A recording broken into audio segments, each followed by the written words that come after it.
Hi everyone, it's Thursday again and we're going to talk about some of the tests that your OBGYN is going to send you for and some of the solutions to the symptoms that women experience during menopause. I hope you're going to enjoy this one.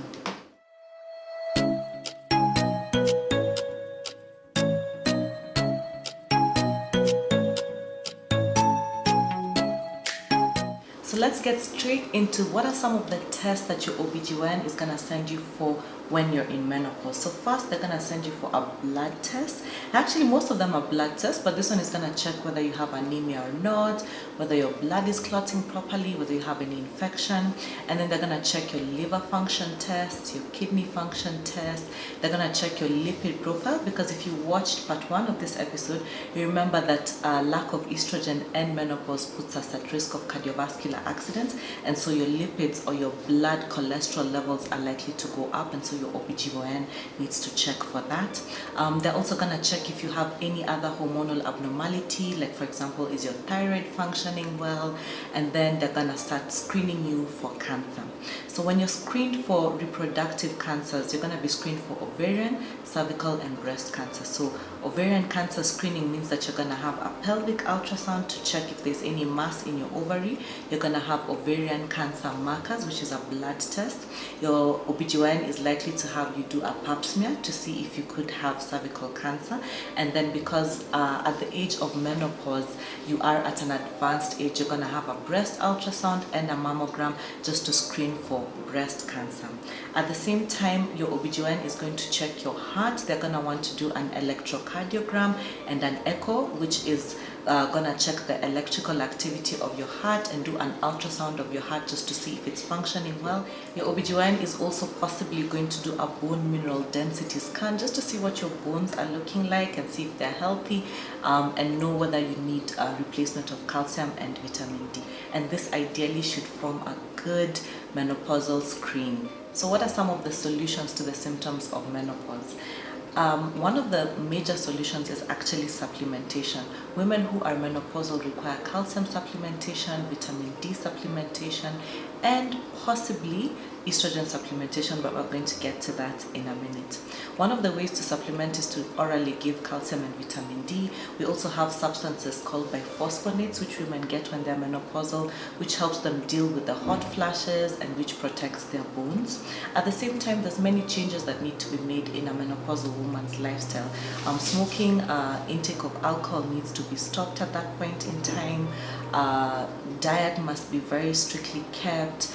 Exercise must be increased. Stress levels must be decreased, and that would ideally be able to help a woman go through the menopausal symptoms.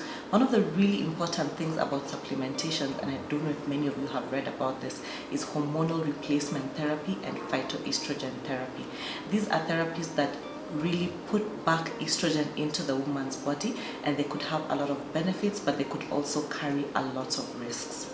Some of the benefits of hormonal replacement therapy would be that it protects the heart, it protects the bones from the symptoms that we discussed previously, it helps with hot flashes, and it generally makes the woman feel a lot better. It prevents female sexual dysfunction because it allows for better lubrication of the cervix and the vagina, and sex can be much less painful for women who undergo hormonal replacement therapy. However, there are some women who actually should not have hormonal replacement therapy. So who are the women who have contraindications to hormonal replacement therapy? These are women who have any kind of undiagnosed vaginal bleeding during menopause. These are women who have liver function issues, women who have cholesterol issues, women who have any estrogen dependent cancer. So some women have breast cancer that depends specifically on estrogen. These women should never have hormonal replacement therapy.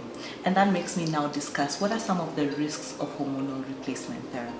Some of the risks include endometrial cancer. So hormonal replacement therapy does put women at a small risk of developing uterine cancer, breast cancer as well. Cardiovascular accidents such as strokes and heart attacks can also be caused by hormonal replacement therapy, but this is specifically for women who start hormonal replacement therapy very late after menopause, or women who continue with hormonal replacement for a very long time after initiating it. So the time when one starts hormonal replacement therapy and the duration of use is really vital to know when and if you're going to develop these risks. women who have any kind of blood clotting issue, or women who've had what we call venous thromboembolism, meaning a clot in one of the lower limbs, should ideally not have hormonal replacement therapy, and hormonal replacement therapy in itself is a risk for thromboembolism. Women who have problems metabolizing their lipids or who have high cholesterol levels are at risk when they receive hormonal therapy of this problem actually worsening. Women who have had a cerebrovascular accident before, women who've had a heart attack, women who've had a stroke, women who've had dementia or Alzheimer's cannot receive hormonal replacement therapy because it puts them at a higher risk of these events actually worsening. I hope it makes it clear what tests you should expect from your OBGYN and how to manage menopause symptoms. I hope this episode has made you feel better about menopause and going through it and more encouraged. Thank you so much for tuning in, and see you next Thursday.